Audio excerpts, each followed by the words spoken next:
Madame, Messieurs, bonsoir. Bienvenue sur notre principale édition d'information, le Grand Journal, sur votre chaîne Campus TV. À quel niveau? Avec moi sur le plateau pour vous présenter cette édition d'information, M. Boulepa. M. Boulepa, bonsoir. Bonsoir, M. Boussiro. Le Grand Journal est votre plage d'information hebdomadaire qui traitera des sujets d'ordre académique, social, culturel et sportif en relation avec notre université, l'USTM. Au sommaire de notre édition d'information sur le plan académique, le SNEC mordra ou ne mordra-t-il pas à l'USTM? Sur le volet social, à quel niveau du repas froid?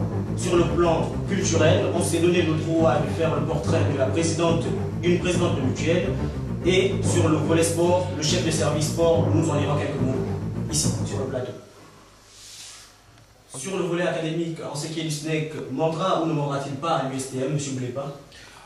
En effet, M. Moussirou, un torrent d'inquiétude s'est abattu sur l'USTM au soir de l'annonce de l'entrée en grève dès le lundi 11 mai 2009 par M. Jean-Rémy Yama, président national du syndicat national des enseignants et chercheurs. En ce qui est de l'USTM, le mouvement d'humeur du SNEC n'est pas perceptible. Dès lors, face aux inquiétudes grandissantes des étudiants quant à la poursuite normale des enseignements, la question est de savoir si effectivement, M. Moussirou, le SNEC rentrera en grève à l'USTM. Dès lors, M. Moussirou, le SNEC mordra ou ne mordra-t-il pas à l'USTM? Suivons ensemble cet élément de Molly Jeff sur les images de Bengon Atisson.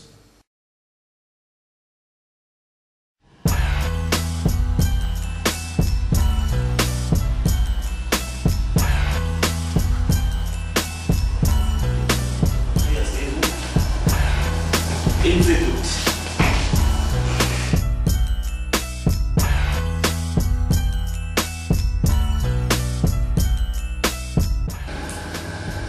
Écoutez, bon, quand nous avons fait notre réunion du SNEC Franceville, il ne s'agissait pas d'imiter ou de tenir compte de la réflexion des autres.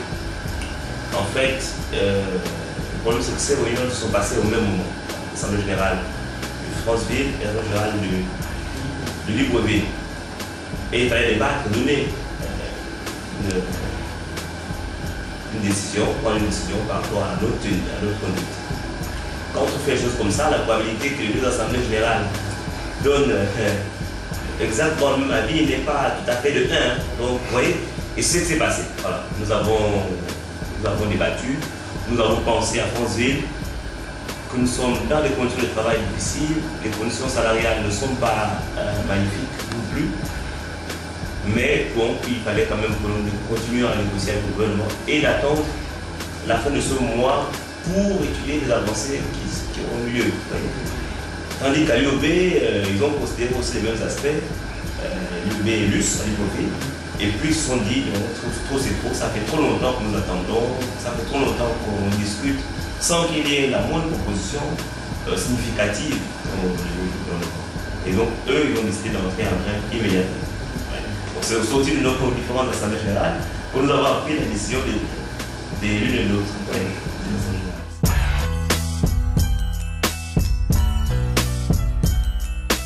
Les choses sur lesquelles nous discutons sont les mêmes.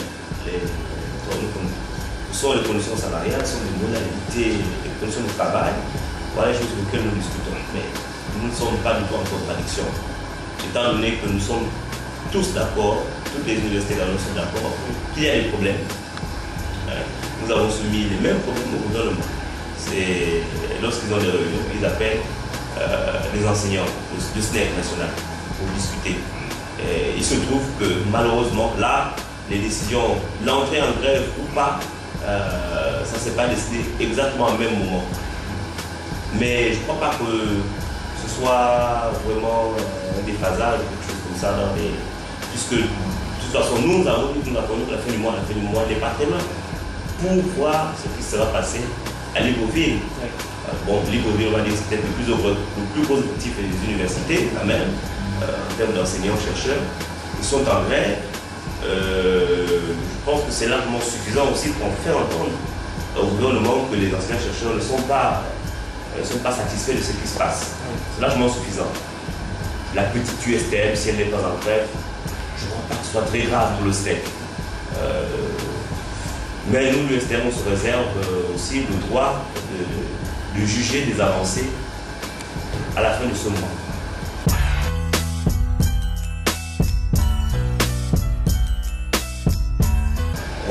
S'il y a une grève à l'USTM, quels sont les différents scénarios possibles? Je ne sais pas.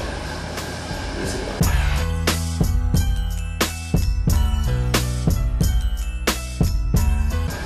Qui sait? Et donc, je pense que ce sera aux différentes parties qui vont négocier, le gouvernement, ancien chercheur, de trouver un terrain d'entente, aussi à des propositions satisfaisantes, puisque ça ne lieu pas. Et d'ailleurs, quand on fait une grève, c'est dans le sport que ça ne lieu pas. C'est pas pour que ça prenne toute l'année en fait.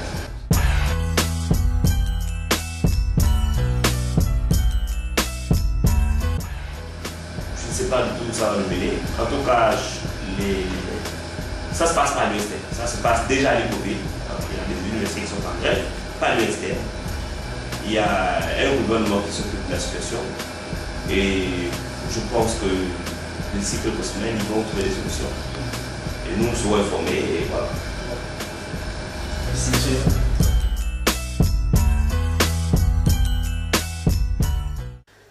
On peut remarquer au sortir de cet élément que les problèmes du SNEC, qu'ils soient SNEC USTM, SNEC UOB ou SNEC CUS, sont les mêmes, monsieur Boulépa. Effectivement, il en ressort du reportage que nous venons de suivre tous ensemble, parce qu'il faut dire que les problèmes du SNEC national sont les mêmes. Ici, dans le reportage, nous venons à peine de voir que ces problèmes, c'était des problèmes d'ordre financier, n'est-ce pas, avec la revalorisation des salaires enseignants, et surtout le plus important ici dans le reportage, c'est au niveau des conditions de travail des enseignants et chercheurs. Et M. Moussirou, ce sont là les raisons en fait, de l'entrée en mouvement d'humeur du SNEC. Vous avez tous les enseignements prévus avec les missionnaires. PAIDRH, AUF, etc. Tous ces enseignements-là sont maintenus. Donc, vous faites pour. Normalement avec des missionnaires, voilà. Mais sinon avec des enseignants gabonais et des professionnels. avec le corps professionnel, en fait, on a voté le mouvement de tout ce qui est grève immédiat dès l'emploi du temps avec les 8 mai c'est maintenu. 2009. Ok, monsieur. Vous savez, voilà. Donc lundi, ne vous dites pas qu'il n'y a pas cours.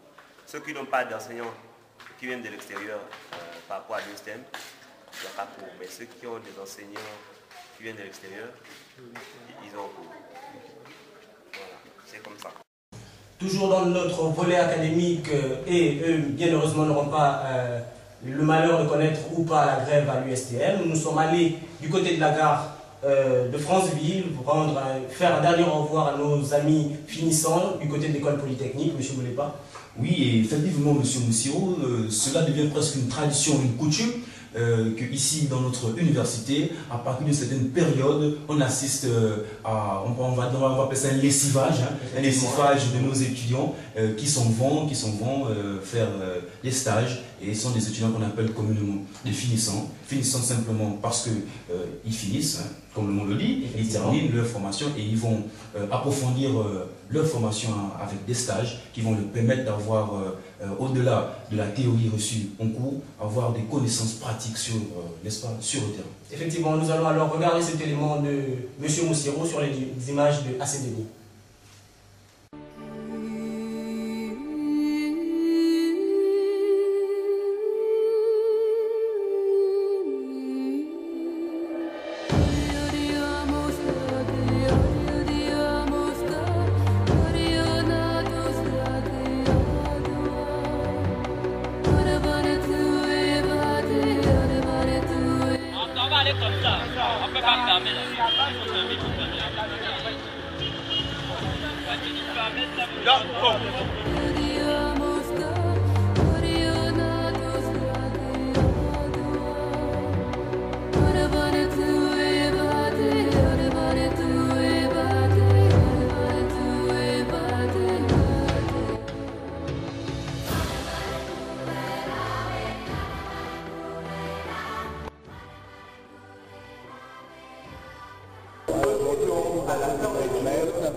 sera donc terminé. Je vais au ministère de l'Ordre public où je vais être affecté dans une société de construction de route. J'ai passé plusieurs années à l'USTM. Dans cette institution, j'ai connu de bons et de mauvais moments, des personnes formidables. C'est difficile, vraiment, après plusieurs années passées, laisser, même si je quitte avec un diplôme, qui est déjà une satisfaction, mais partir et laisser ce beau milieu où j'ai presque tout appris de la vie, c'est vraiment pénible. Et je retiens qu'il est nécessaire quand même de passer par l'USTM, car j'ai été formé moralement, mentalement et même intellectuellement. Donc, je remercie vraiment.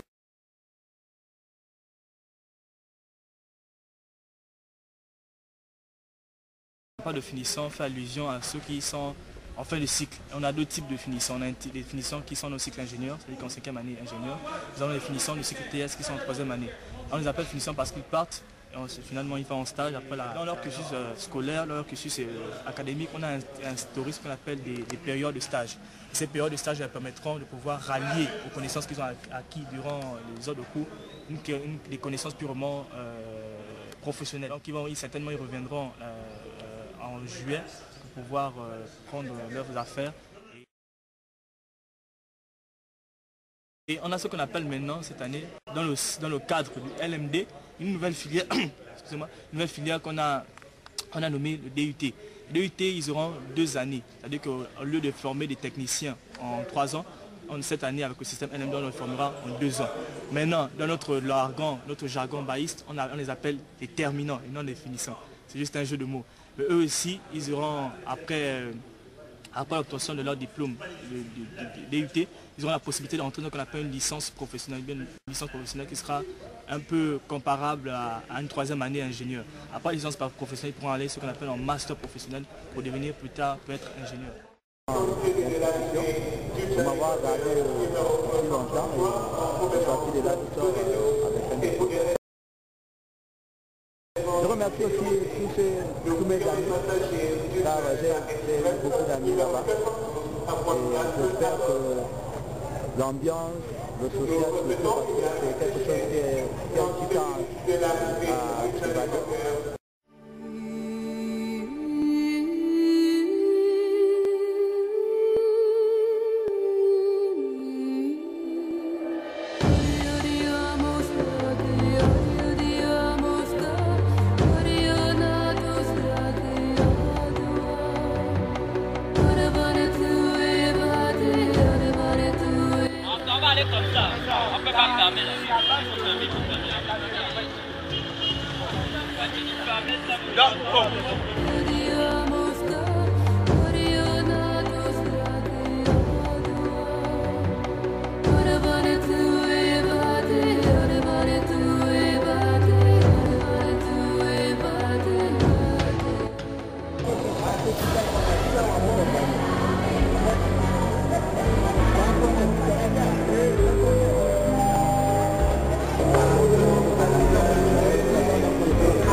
Every time the rain comes down,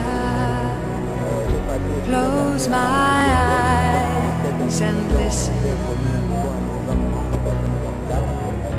I can hear the lonesome sound of the sky as it cries. Listen to the rain. Je vais vraiment le cœur merci et vraiment les larmes aux yeux, car j'ai passé vraiment de très bons moments en Poitou.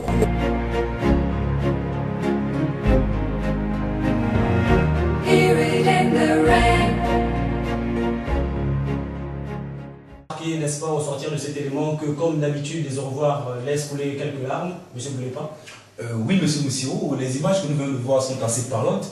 nous voyons là sur ces images partir quelques-uns de nos meilleurs étudiants, il faut le dire, il faut le souligner, n'est-ce pas? Et là, sur ces images, au-delà, n'est-ce pas, de le revoir, on voit avec la scène où nos étudiants, nos brillants étudiants prennent le quai pour se rendre dans le train afin de partir vers Libreville sur les lieux de le stage. On voit, c'est un moment qui est heureux pour eux, mais en même temps, on le voit sur les images, c'est un moment qui est assez douloureux. On voit des gens laisser couler quelques larmes en voyant partir ces êtres chers qu'ils ont tant aimés, avec qui ils ont passé 3 ans pour certains. Et M. Moussirou, c'est vraiment là un manque à gagner dans le domaine intellectuel pour notre université. C'est comme qui dirait encore une vague de fossiles et d'anciens qui sont partis. On va continuer alors sur notre volet académique, le bilan des résultats au niveau de la faculté des sciences. On a effectivement fini nos examens et on se retrouve dans la situation où on les attend aujourd'hui. Les résultats, qu'est-ce qu'on peut dire? 2-3 mots dessus, M. Boulepa. Monsieur Moussirou, les résultats contre à notre premier semestre, M. Moussirou, je dirais simplement que ces résultats, on attend de voir, parce que nous voyons effectivement les conditions dans lesquelles s'est déroulé ce premier semestre. On a commencé les cours avec près de 2 mois de retard. Au retour de ces 2 mois de retard, il y a encore eu un autre mois qui est parti en fumée comme ça, pour la simple bonne raison que nous sommes tombés dans les mêmes travers d'antan, c'est-à-dire les problèmes de restaurants, de bibliothèques, qui ont fait que les cours ont été gelés encore pendant 1 mois à partir du mois de janvier. Alors ces problèmes ont fait que voilà, le semestre a été écourté, les enseignements ont été saturés, on a essuyé, n'est-ce pas, des enseignements, comme on va dire, assez surchargés. Et face à ça, certains étudiants, M. Moussirou, ont posé une inquiétude, c'est-à-dire le temps d'assimilation des cours était assez réduit et on arrive à une situation où on est obligé d'apprendre pas pour comprendre forcément, mais pour la note, et c'est assez dangereux. Oui, mais il faut dire quand même que le fait que certains départements aient eu l'idée de faire des examens en avance a quand même assez facilité la tâche pour les étudiants.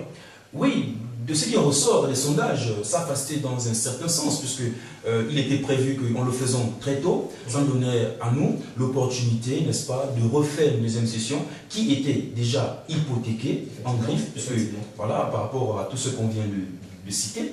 Alors, c'était bien dans un sens, mais dans l'autre, c'était pas bien, parce que, bon, voilà, on a pressé les gens, de faire ça rapidement, et puis, bon, voilà, comme je disais tout à l'heure, on va attendre de voir ce qu'elles vont donner. Bien sûr, en espérant que ces techniques trouvées par les départements pour essayer de pallier aux problèmes de l'académie à l'USTM et particulièrement à la faculté des sciences ne prennent pas de mauvais sens. On va donc, sans transition dans notre volet social, comme on le dit communément, ventre affamé d'un point d'oreille, on a donc pour notre problème de restauration universitaire, M. Boulepa, quelques mots. Monsieur Moussirou, voilà bientôt près de 2 mois, je dis bien 2 mois, que les autorités du centre des œuvres universitaires, devant l'incapacité d'ouvrir le restaurant universitaire, ont opté pour la solution repas froid, prévue pour durer au départ quelques semaines. On a vu s'installer une réelle polémique face à cette situation, car elle commence aujourd'hui à tirer en longueur. Effectivement.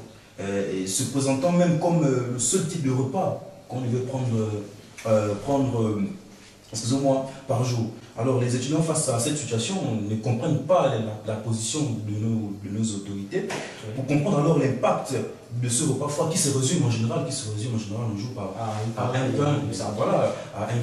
et une boîte de sardines. Alors face à cette situation assez embarrassante, parce que nous allons reprendre les cours dès le lundi, face à cette situation embarrassante, comme l'avait si bien dit, ventre affamé d'un point d'oreille. Alors pour faire comme nos frères, nos chers frères finissants, qui sont partis à la tête bien pleine, il faudra alors que nos ventres soient aussi bien pleins pour avoir beaucoup d'énergie afin de mieux suivre les enseignements et de donner le meilleur de nous-mêmes. Alors face à cette situation, nous avons laissé traîner nos caméras, comme le révèlent les images que nous allons voir ensemble.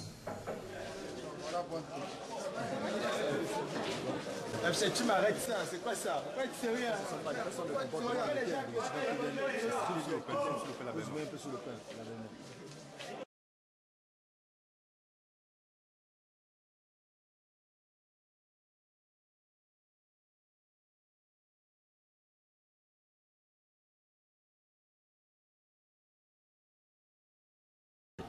Ici, c'est ce qu'on appelle ici la majoration. Vous voyez, quand vous avez par exemple un midi, il n'y a rien à manger en chambre. le restaurant est fermé, une belle-mère et un pain ne peut pas suffire.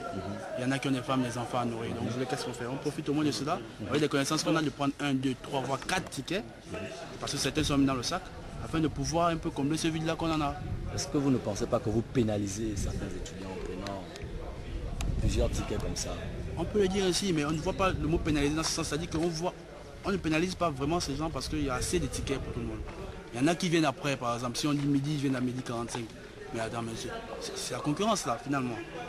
Donc vous voyez, quelqu'un va se réveiller à midi 45, l'avenir à partir c'est qu'il se lève tôt.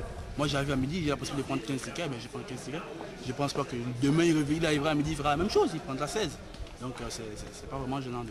Bon, est-ce que vous pensez que ce comportement, cette attitude est due au fait qu'en ce moment le restaurant universitaire n'est pas ouvert, ou bien une fois que le restaurant universitaire sera ouvert, tout reviendra dans la normale et puis vous prendrez qu'un seul ticket? C'est même ça la principale cause, parce que s'il y avait du restaurant, un plat bien gagné avec dessert à la plus de l'eau et puis c'est parti. Mais là, un pain, une boîte de sardines, ça ne chatouille même pas le ventre, là. Nous sommes des pères de famille après tout. Donc vous voyez qu'avec ça, on ne peut rien faire. On est obligé de faire cela pour combler le vide là. Pas des restaurants, on arrive à midi dans la queue, après les coups, ça s'enchaîne. Donc on est obligé de le faire pour pouvoir pallier à ce... Ça c'est le soir. Tu prends le pain, après tu viens parler. Qui me filme? Achète, après je vois le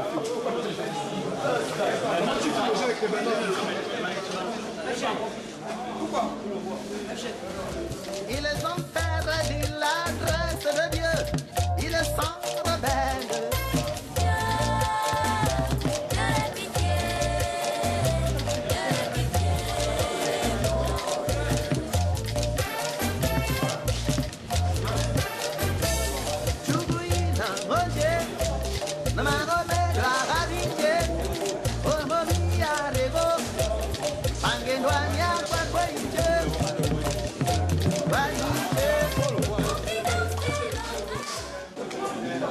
La bourse ne suffit pas. La bourse ne peut pas pallier à ce problème-là, c'est possible.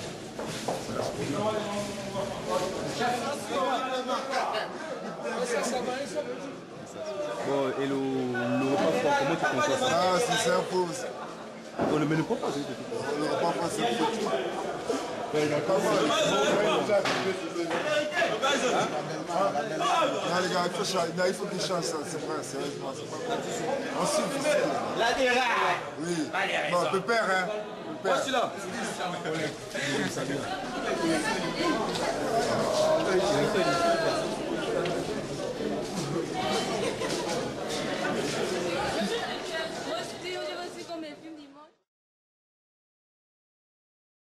Vous préférez maintenant, dans cette situation où vous ne dépensez rien, mais vous avez quand même des belles mots? En fait, ça c'est une question que je pourrais répondre en deux volets. D'une part, j'aimerais bien que le resto s'ouvre parce que je suis fatigué de manger ces boîtes de sardines et pain comme si j'étais en prison. Sincèrement, ça fatigue. Un jour, 2 jours, 3 jours, vous vous constaterez que vraiment, ça c'est pas de la joie. Mais d'autre part aussi, je trouve que sans restaurant, je dépense rien. J'arrive là, parfois c'est du corned beef, parfois c'est des saucisses. Ça me fait d'une part plaisir, c'est une économie. J'ai pas besoin de penser à 150 francs que j'aurai ou bien un ticket que je dois avoir à la maison. J'arrive là, je prends 2, 3, 4 et sans rien payer. Donc quelque part, c'est économique. Parce qu'il faut se l'avouer, quelque part, c'est un peu économique pour nous d'avoir du restaurant non ouvert. Mais on aimerait bien que le restaurant puisse ouvrir parce que ça, c'est vraiment primordial. Est-ce que vous préférez... Très honnêtement, je préfère dépenser 150 francs. Il y a afin de bien manger, de faire à la pluie, et de l'eau. Pour que je puisse manger à midi comme personne ne doit le manger. Parce qu'après aussi, je pourrais aller en classe et assimiler mes cours tranquillement comme s'il n'y avait pas de problème. Parce qu'avec ça, vraiment, c'est un vice qui vivent là. C'est-à-dire que s'il y en a, tu manges, s'il n'y a pas, bon voilà, parfois ça ne te plaît pas. Par contre, avec le restaurant, on mange tranquillement et on va au cours et on a l'impression qu'on est en forme, on a des vitamines, on ne prend pas de farine tous les jours. On sort de cet élément de Mukonga Misero sur des images d'Alam Amel Kevin. Mais par rapport à tout ce qu'on vient de voir, il y a des comportements fustigés quand même. Malheureusement, nous venons à peine de le constater, il y a des comportements qu'il faut bannir. Nous venons à peine de voir un comportement assez désolant. C'est déjà au-delà du fait d'être mal nourri et de manger mal, s'il faudrait priver certains de ne pas manger, et là on court alors à la catastrophe. Oui, mais on a bien pu remarquer que certains de nos collègues ne se gênent pas pour prendre 3, 4, voire 5 pains au restaurant tout en pensant carrément pas aux autres.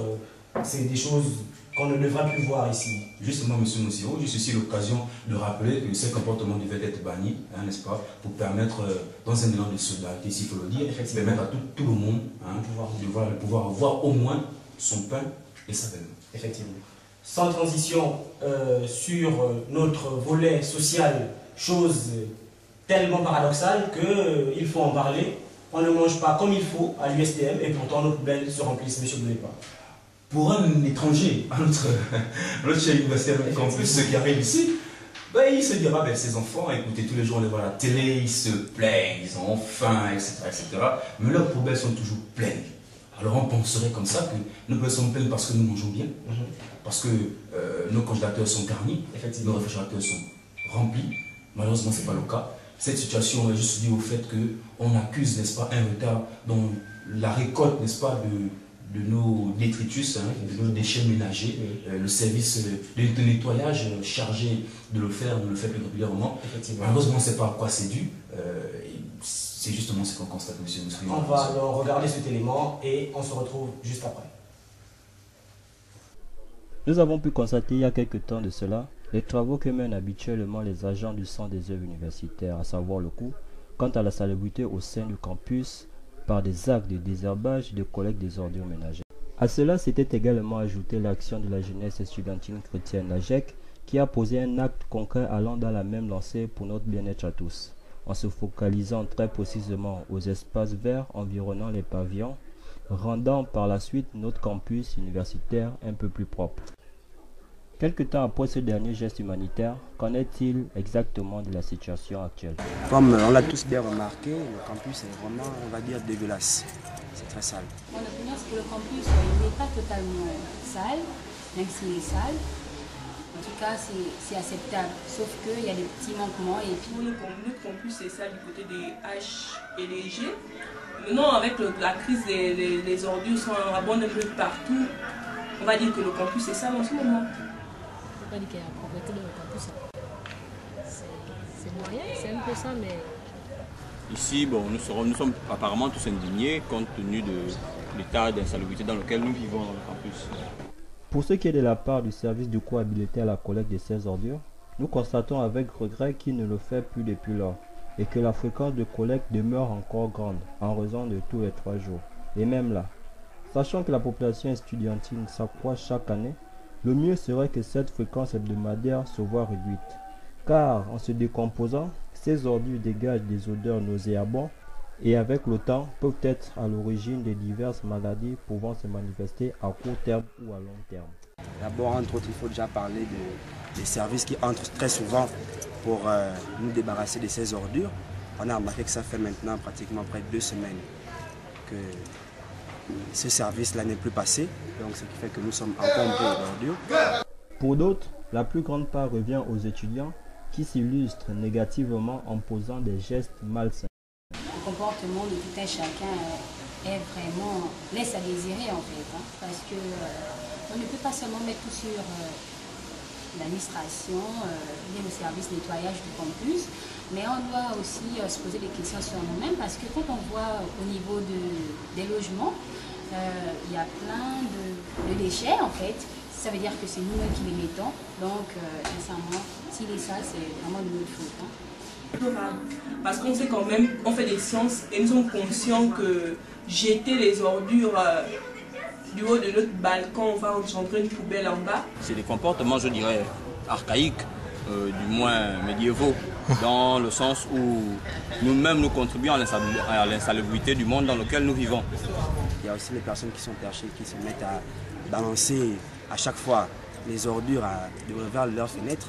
Très franchement, ça ne contribue pas on va dire quoi, à la propreté du campus. Et vraiment, je suis vraiment déçue du comportement de certaines personnes parce que depuis leur balcon, ces personnes se permettent de jeter des eaux usées ou bien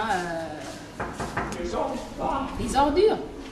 Combien même qu'ils ont des poubelles à leur balcon, en fait c'est vraiment dommage, hein, qu'on soit intellectuel mais qu'on soit aussi nul. C'est vraiment dommage en fait. Moi je pense que l'intellectualisme doit partir avec tout ça, comme on dit. En termes de solutions, nous parlerons de prise de conscience. Hein. Chacun doit prendre conscience qu'il doit vivre dans un environnement propre. Et à cela, ajouter le fait que nous devons surveiller nos habitudes. D'abord que chacun prenne conscience. Ensuite, la sensibilisation. Nous proposerons aux gens de, dans un premier temps, acheter des poubelles avec des couvercles qu'elles pourront très bien garder dans leur cuisine ou dans leur chambre, et des sachets poubelles qui feront en sorte que ça limitera déjà les jets d'ordures à travers les balcons.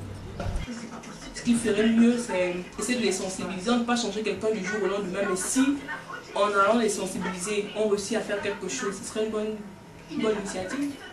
Reprocher à chaque fois à son voisin qui jette les ordures du haut de son balcon de ne plus le faire. Peut-être que si tu l'harcèles... Bon, moi, la proposition que je ferais pour la propriété du campus, qu'on mette un comité en place qui va se dérouler un peu toutes 2 fois par mois, donc qui peut s'appeler campus propre par exemple. Donc chaque étudiant détenteur d'une chambre ici doit être un membre de campus propre. Donc néanmoins, 1 fois par mois, tu dois nettoyer ton campus. S'il y a moyen de créer des poubelles à l'arrière des bâtiments, c'est vraiment une. Et pour ce qui est des eaux usées que nous versons à travers les balcons et nos fenêtres, si on pouvait, je ne sais pas, au niveau de nos éviers, verser à peine ces eaux-là, le fond, c'est-à-dire la saleté qui est souvent dans les cuvettes, dans les marmites, prendre de la main ou de la poubelle, renverser justement dans la poubelle, ça aiderait beaucoup. Ça ferait que nous éviterons ce genre de comportement. On n'a pas de bac à ordures, on a quand même des sachets dans lesquels on peut ranger nos ordures. Pour que le jour que c'est plein, le jour que les sachets sont pleins, on les met, on va les jeter tranquillement dans les endroits indiqués. Et ajouter à cela, il faut parler plutôt des comportements que nous, les étudiants, nous avons. Je ne vais pas citer des personnes particulières, mais je vais plutôt prendre à l'exemple ces personnes-là qui installent non seulement les sachets de poubelles tout au long de leur véranda, on va dire ça comme ça, de leur terrasse. Ça ne fait pas bien, c'est assez dégueulasse. Si très souvent avoir je veux dire, des associations, des coopérations qui pourront participer bien sûr à la propreté du campus, entre autres en ramassant les ordures. Hein, si on peut mettre tous des nôtres, je pense que ça aidera beaucoup. Que le coup donne des sanctions aussi par rapport à cela. Il en ressort que notre campus ne saurait être clean que si nous nous y mettons tous, en nous sensibilisant mutuellement, en évitant de jeter les sachets et autres déchets depuis nos balcons respectifs, mais plutôt de les mettre dans un sac plastique et par la suite les déposer à l'intérieur d'une des poubelles que compte le campus prévu à cet effet. Nous sommes horribles les gars, mais... Comme on dit, le haut niveau a des exigences. Ce sont ces exigences-là, j'y suis, qu'on doit vraiment mettre en place. Au sortir de cet élément d'Alan Hamel Quevin sur les images de Moël Jeff, on est quand même tenté de dire que c'est paradoxal de remarquer sur des poubelles marquées campus propre, alors qu'elles sont pleines d'immondices, monsieur Boulépa. Justement, monsieur Siro, l'expression paradoxale revient plus souvent ici, parce que je crois que c'est celle-là justement qui qualifie au mieux cette situation. Malheureusement, on vient de voir, l'insalubrité, elle est causée justement par le fait que les services chargés de la récolte des ordures ménagères ne le font pas de façon régulière. Voilà. Mais tout à coup, il convient néanmoins de souligner ici le comportement indigne, il faut le rappeler, de certains de nos collègues étudiants, voilà, qui affichent quand même un comportement assez pas bien, on va dire ça comme ça.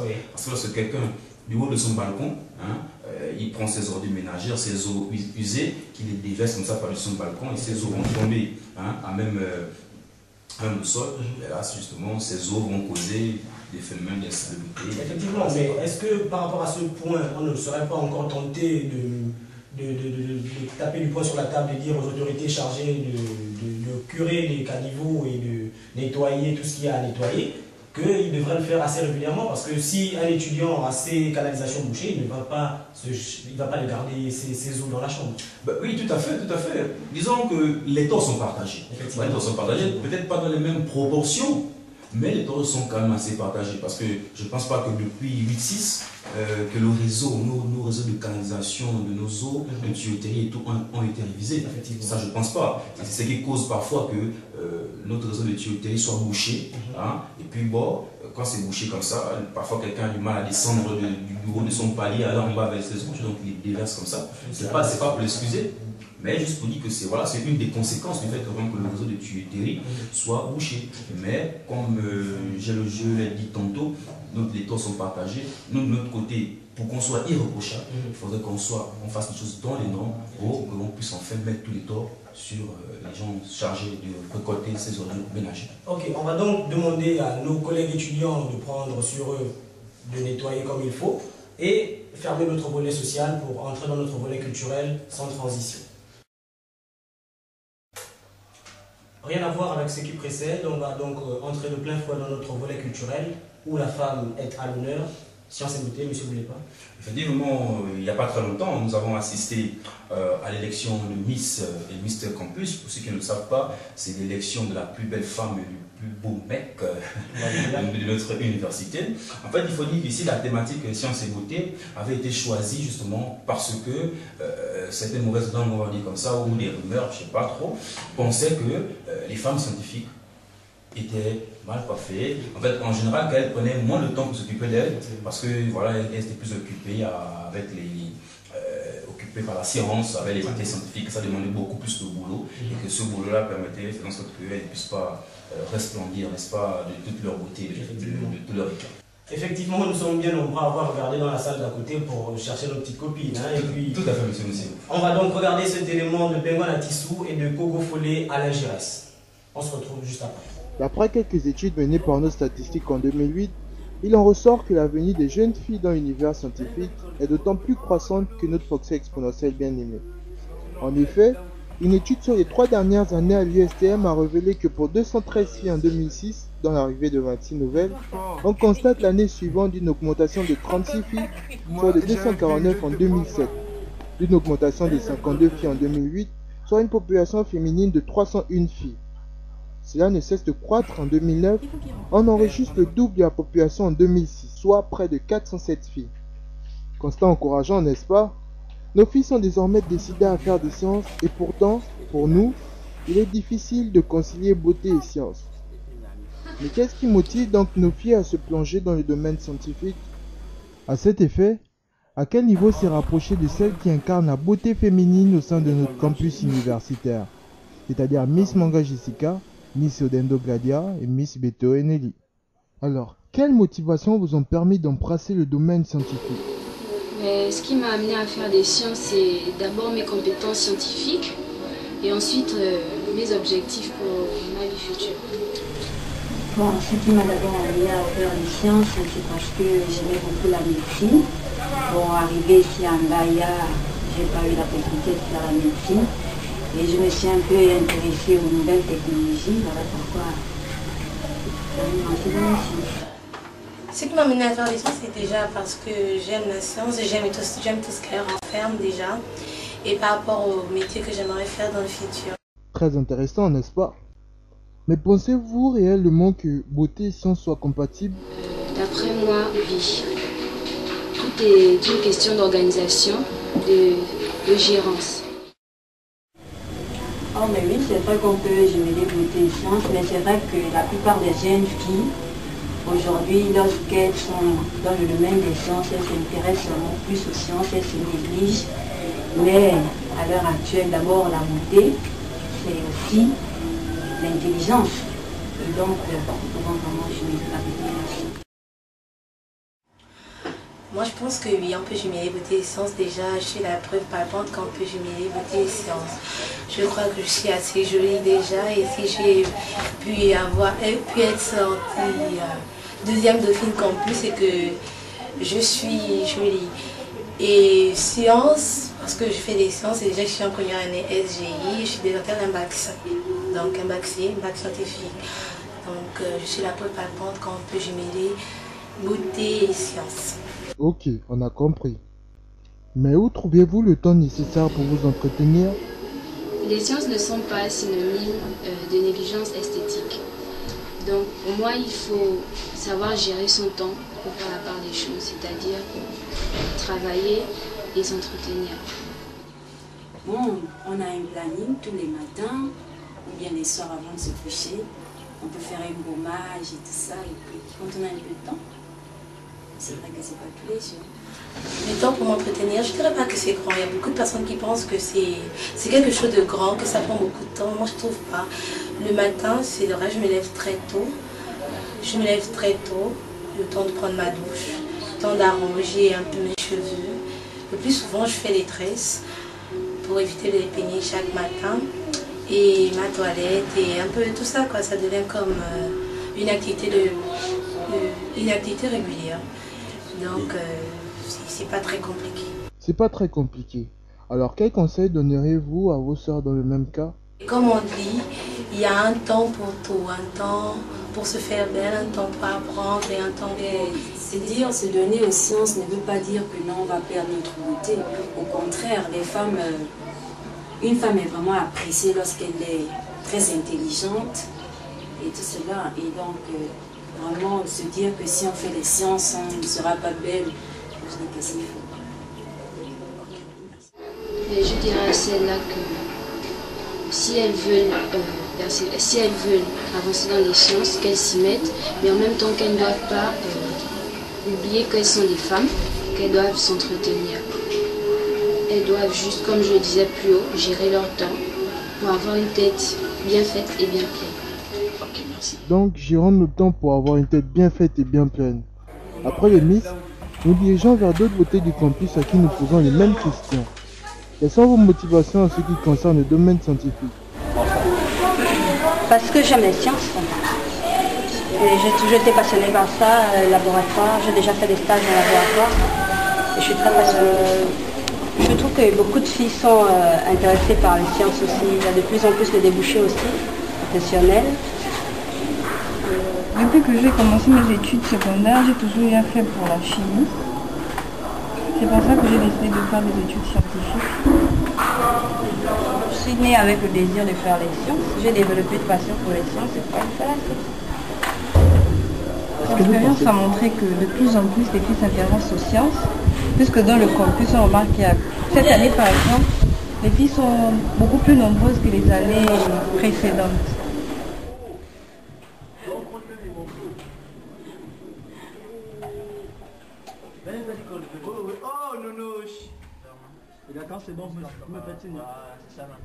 Bon, peut-être sensibiliser aussi les jeunes filles à faire comme nous, qu'en dehors du travail, on peut parfois aussi un peu se distraire ici à Mbaya, organiser des petits tournois, par exemple de volley, de basket, et aussi des trucs comme les élections Miss.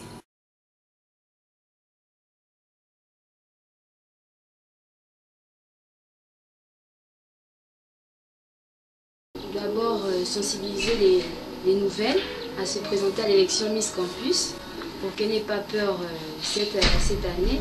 Et ensuite, collaborer avec le FACAR pour les activités de la nouvelle année. J'ai déjà entendu parler des élections Miss Campus. Oui, j'ai déjà entendu parler de l'élection Miss Campus.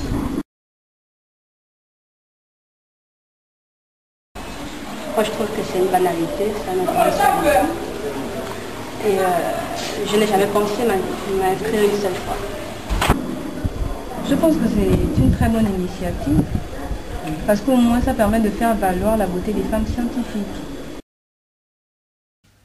Au sortir de ces images que nous venons de voir, des images assez parlantes, même parlant d'elles-mêmes, qui mettent en exergue la beauté de la femme scientifique en griffe de lui, l'université des sciences et techniques de Masuko, il faut le dire, mais aussi il ne faut pas oublier qu'au-delà de cette beauté de la femme, il y a aussi la beauté masculine qui a aussi été mise en exergue. Donc pour reprendre un peu les mots de notre confrère là-bas, le présentateur, au-delà, n'est-ce pas, de cette dimension scientifique qu'incarne notre université, se cache en vérité une dimension esthétique et beauté, monsieur. C'est juste, on va le dire comme ça, et puis on va se dire qu'on espère que cette année, beaucoup de personnes se présenteront à cette élection, parce que l'USTM, c'est d'abord l'intelligence, mais c'est aussi la beauté. On parle toujours de science et beauté, et dans notre studio, on vient de voir arriver la présidente de l'agronome, M. Boulepa. Oui, un mot, on parle de beauté. Alors, nous allons directement tourner vers Madame la Présidente. Madame la Présidente, bonsoir. Bonsoir. Alors, comme ça, vos impressions à chaud, comme ça, que pensez-vous de la thématique sciences et beauté? Ben, moi, je considère que c'est quelque chose d'assez considérable, hein, assez important. Il faut relier les deux. Les gens ont toujours pour habitude de dire que les filles qui font les sciences n'ont pas le temps de s'entretenir, de se rendre belles. Moi, je dis que c'est une idée erronée. On a le temps pour tout. Dans d'autres choses, il faut avoir le sens de l'organisation. Lorsque tu sais, tu te lèves le matin, tu vas à l'auto, tu prends le temps qu'il te faut pour ta toilette et puis pour ta mise à beauté. Mais si tu considères que c'est un élément moindre, eh bien, tu laisses tomber.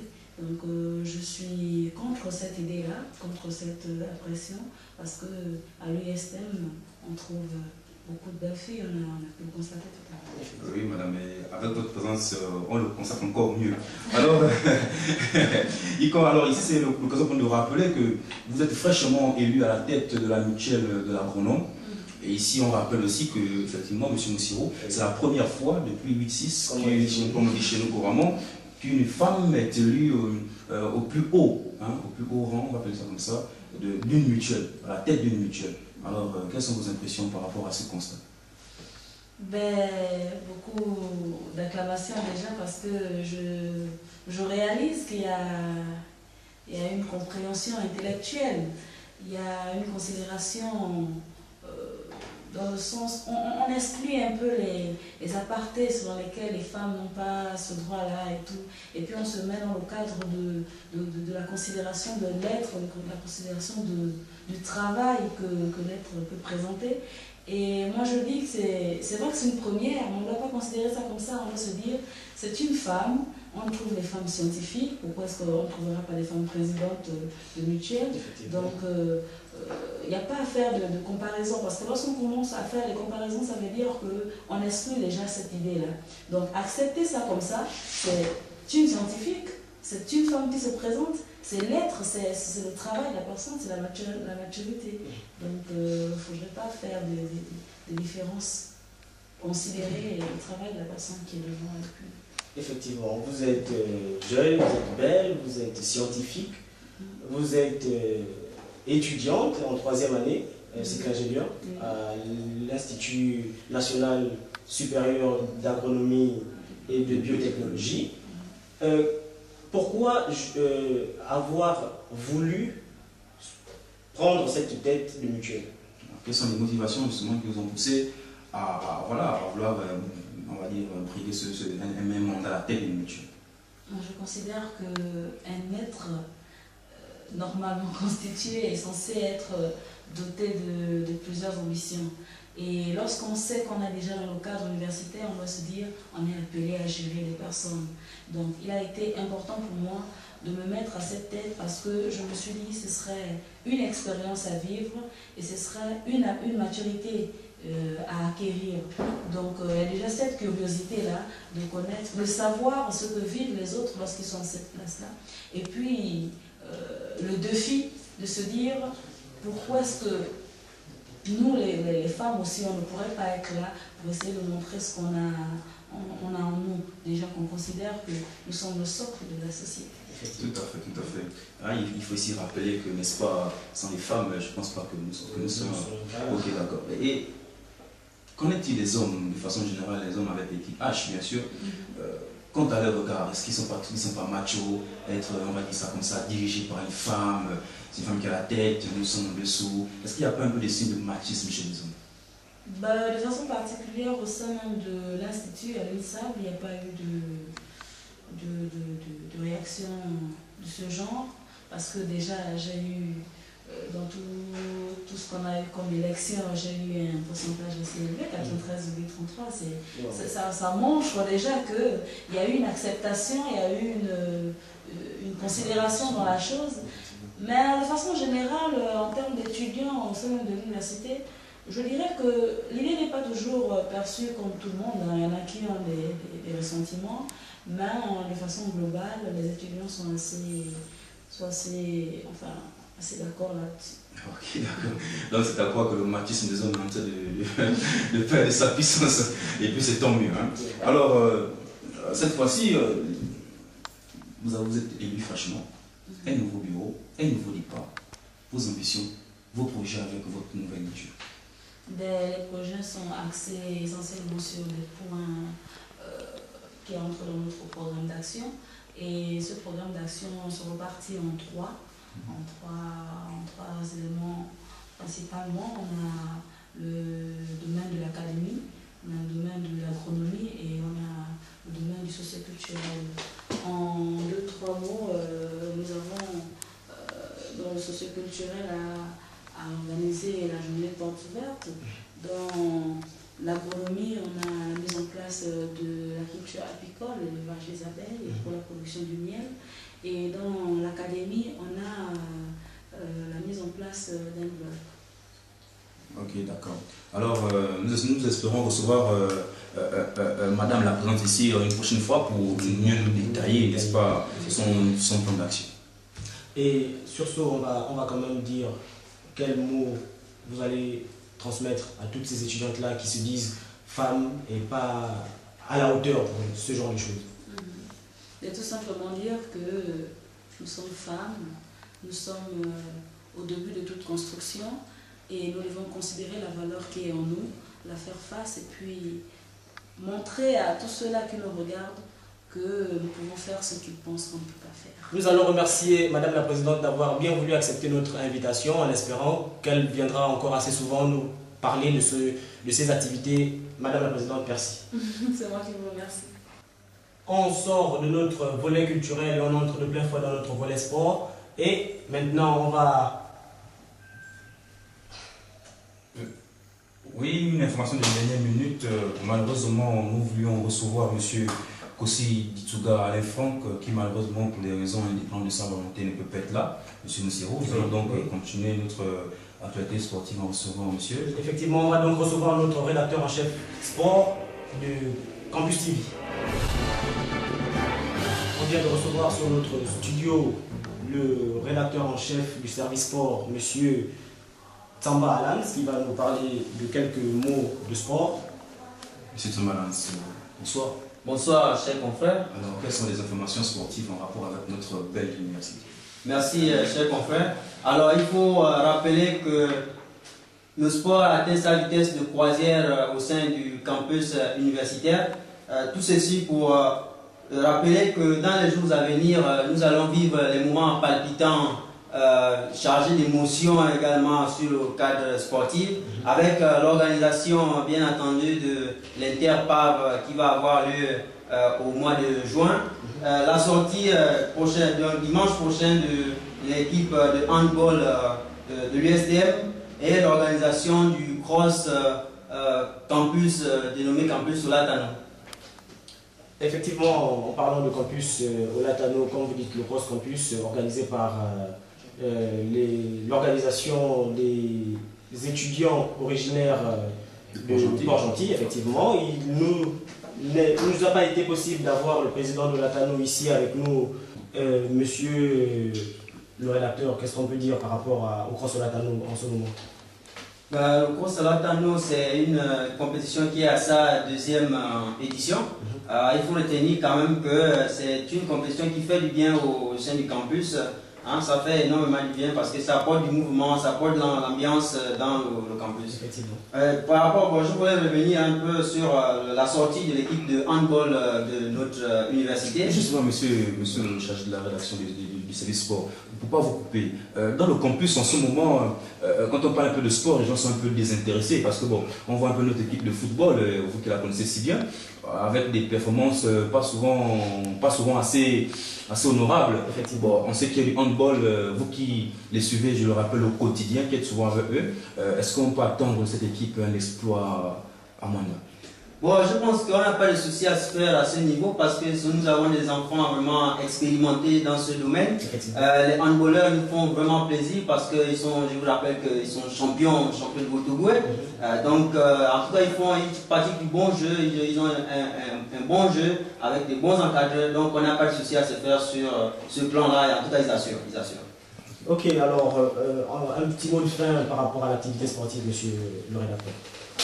Bon, mon mot de fin, c'est juste donner rendez-vous aux téléspectateurs sur l'émission 1850 Sport. C'est dans cette émission qu'on va débattre long en large de toutes les activités sportives qui se passent au sein de notre campus. Ok, merci monsieur le chargé du service des sports. C'est moi qui vous remercie, cher. Ok, ben, nous voilà arrivés au terme de cette première édition du grand journal du samedi soir, en espérant que vous avez passé un moment agréable et que vous avez pu, n'est-ce pas, vous informer tout au long de notre édition. Il ne reste plus qu'à vous rappeler que les rails se rapprochent dangereusement de notre campus et qu'il est temps de rouler pour éviter les abîmes. Alors, au revoir.